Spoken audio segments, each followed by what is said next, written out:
All right, y'all, welcome back to Combat Arms channel. Okay, so today we're going to check out another reaction video on the one-man tank destroyer about Major Kane, who seems like World War II took out a couple of tanks on his own. Now, again, if you aren't subscribed to the Shorts channel, do go check it out. I'll have a link in the description. It's where I post all my gun-related stuff, just because YouTube doesn't really like the gun stuff, so I try to keep that off for the main channel. So feel free to check it out, but let's check out how the one-man tank destroyer went about his business. It's the 18th of September, 19... Okay, so I'm actually going to jump in here as well. So I gotta thank Leon for entertaining me on this idea. I think it's a pretty funny one. But yeah, this is actually a video that I wanted to check out as well. So I figured I'd just do like a little dual reaction kind of thing. And yeah, it'll be kind of cool to see how Leon does a reaction in my sort of style. But yeah, this is a cool video. So I figured, I guess we'll just make it like a dual reaction kind of thing and see what Leon has to say from like my perspective. So yeah, it should be cool. Okay, and I gotta say, good choice of microphone, Leon. 1944.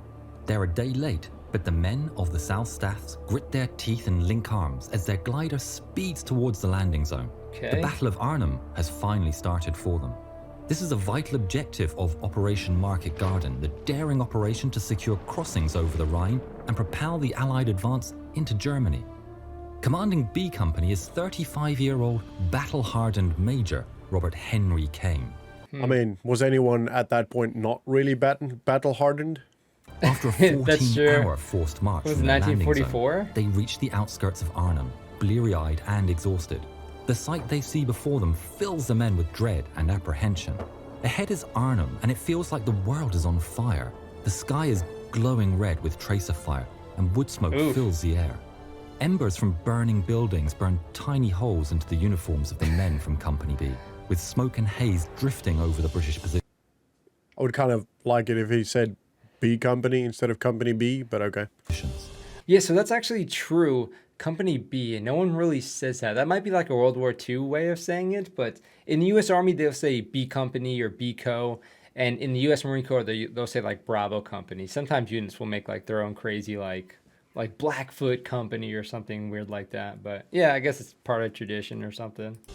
Further ahead, the once peaceful city of Arnhem is now a battlefield, and things are getting tough for the advanced units of the 1st Airborne Division, led by Lieutenant Colonel John Frost, especially when they come up against SS Panzer troops. Ooh. The German resistance is very fierce, and elements of the 1st Airborne are already cut off. This is actually part of, so this scene here is actually part of Call of Duty World War II, which is a great game, by the way, so do go check it out. Is that right? No kidding. You actually fight over this bridge. It's really, really cool. Overrun. Okay. Kane and I the wouldn't South have known Staff that. are ordered So to move out and advance towards I appreciate Arnhem Road Bridge him making to me a little bit more reinforce Frost knowledgeable and on take Call of the fight to Duty. the Germans. Getting as far as Arnhem City Museum, Kane and his men have their first encounter with German tanks and self-propelled guns. The battle doesn't go well. They're outnumbered and outgunned and forced to retreat. He now knows he will not reach Arnhem Bridge and reinforce Frost. Frost and his men are now on their own and will have to fight for their own survival. The German tanks were absolutely fearsome, and the only weapon the men had against them were Piats, a basic weapon in anti-armor warfare. Looks so old school, doesn't it? It does. Yeah, that's exactly what I was thinking. Kane and fellow Major Jock Buchanan scramble across the city streets. Those couldn't have been very accurate. Dodging enemy bullets. For real, you see that front sight? When the tanks get closer to Dupennois, Kane orders 4 Bren machine gunners to concentrate their fire on the nearest one. Machine gun fire is nothing to Tigers, but with gunners opening up on them with bullets ricocheting off the armor, their officers must quickly drop inside the turret and button up. Okay. At that point, Kane nods to Dupennois and he fires his Piat at a range of 100 yards. But the 2.5-pound bombs bounce off the thick enemy armor, and Company B can barely delay or halt the tanks, let alone knock them out. Eventually, at 11:30 That's pretty a.m., scary. the Piat has run out of ammo, and the company has to retreat. From then on, the German tanks rain freely over the area and proceed to blow the sheltering soldiers out of the buildings they occupy. Eventually, the men are forced to retreat, and Kane orders a withdrawal to Oosterbeek, west of Arnhem. Oosterbeek is strategic and is protected by the 1st Air Landing Light Infantry Regiment, who are expecting an all-out German offensive at any moment. After a night of no sleep, An exhausted Kane watches a Stug 3 and a Tiger tank take a slow right turn and start rolling down the street towards the South Staff's position. With his complete loathing and hatred of... Is it just me, or does that Stug 3 look like a drone tank? Like an unmanned tank? It looks so tiny and flat. Tanks. Does it? Let's see. Like me, or does check it out again. I didn't notice that. Rolling down the street oh, yeah, true. towards the South Staff's position. With his It kind of looks like a toy tank or something. Yeah, I don't know. I don't know if that's like what the actual... I mean, these videos seem like they're pretty accurate and whatnot. Yarnhub does some pretty solid stuff, but yeah, I'm not sure if it actually looked like that. If that's the case, and that looks kind of goofy. I mean, definitely intimidating. It is still a tank, especially when you have anti-tank weapons. It's still going to be scary. Major Kane picks up his trusty Piat and goes out alone to deal with them. He lies in a shallow shell hole, and as the ground starts to shake and rumble, he frames the Stug's low silhouette in the sights of his locked and loaded Piat. That thing Kane could not keeps have his been low, accurate. refusing to flee, For real, I flinch, mean... or fire. That is until the It tanks are looks close like... enough. Yeah, so what it reminds me of is if you've ever seen weapons from like Hamas when they're trying to smuggle them across the Israeli border, like these really weird makeshift weapons, like that's what it looks like. It looks like something that someone just made out of like household items. After what seems like an age, the lead tank is only 20 It's a yards good away, observation. and I'm thinking Kane the same. opens fire. To his horror, it bounces off the thick armor. The Stug halts ominously. There's a short pause. Then it turns to bear the gun right at Kane's position. Pucker factor. There's a flash and the corner of a house explodes behind the Major. The rubble almost buries him. Although wounded by... I kind of feel like the tank probably either he saw him and just couldn't aim low enough, or the tank thought that the Major was inside the building. Yeah, true. I think the latter is more the likely case. machine gun bullets and Yeah, I falling wonder, mace- since it is such a primitive looking thing, I guess they didn't really have to worry about certain things. It doesn't look like it'd have like really a lot of backblast or anything. So it seems like something you could fire indoors, but I'm not really too sure. So good observation. I'm thinking that I'm having the CQB mindset, and he was in 4-3 Commando, so he probably has a lot of the same like sort of CQB inside buildings kind of mindset maybe. The enraged and furious Major continues firing until he scores several direct hits. The Stug jerks to a halt, then starts to smolder, with the crew jumping out before the ammunition cooks off. Ooh. Now bleeding and in pain, Kane turns towards the second threat, the Tiger. He takes aim, 1 shot, reload, 2 shots, reload, 3. But his 4th round is faulty and explodes just in front of him. Wow. The Major is blown off his feet and his face is peppered with prone. metal fragments. And what's worse, he's gone blind. True. He later said, shouting like a hooligan, Good I sarcasm. shouted I to like that somebody remark. to get onto the Piat because there was another tank behind. I blubbered and yelled and used some very colourful language as they dragged me off to the aid post. With the second tank closing, the light artillery regiment See, Leon slacking. They said colorful. Immediately when I see anything color or colorful, I gotta make a colorblind joke. You guys already know steps me. in with their guns, and the threat goes up in flames.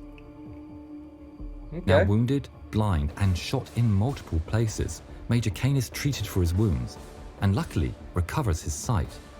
But against all medical advice and common sense, he refuses a morphine injection and rushes back to his position, Ooh, deciding that he refuses wasn't it. wounded enough to stay where he was.